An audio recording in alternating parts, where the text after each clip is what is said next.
In 2016, I went on a short-term mission trip with Crossroads Church, and we were in partnership with Greater European Mission, and it was during the Syrian migration crisis, where people were crossing from Turkey into Greece, and it was an eye-opening experience to be able to welcome people who were otherwise forgotten.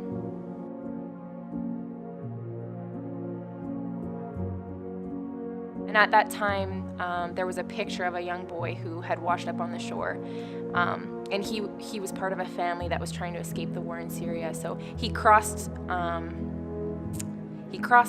from Turkey into Greece, and he was just one story that happened to capture the whole globe.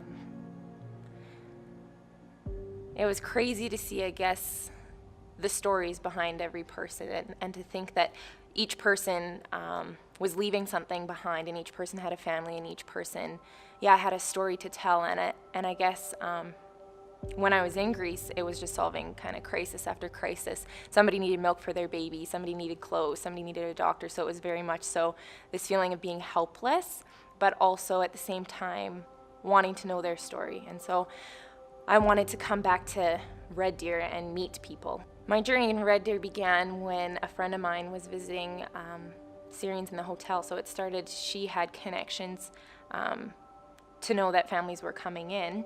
And when we heard that families were coming in, we decided to play games with the kids in the lobby.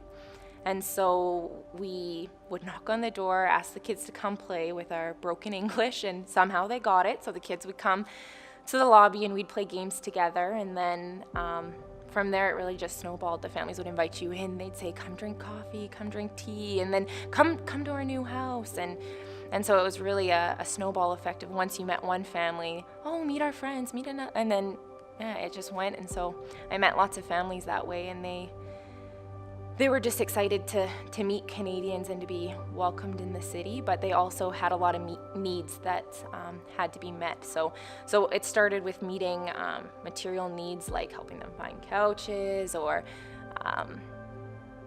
kitchen items, clothing, stuff like that. And then we taught some ESL, and really the basis of it all was just building relationships with the people who came, and welcoming them into Red Deer and hearing their stories and sharing our stories with them, and just building friendships. It was incredibly awkward at first. It was hard to communicate because they spoke Arabic, I spoke English, and I couldn't understand anything, and neither could they, except maybe hi. But I think the real thing is, it's cliche to say that a smile is universal, but it really is. And a smile and a hug and just being welcoming, I think was actually both ways, because they were welcoming to us into their hotel rooms as well. I think what drives me to push through and to get to know people is that I want to know their stories, and I want to see more of their heart. And I feel like that's what Jesus would do. He saw people that other people would otherwise walk by, and so it takes effort to see people, and it takes effort to dig a little bit deeper.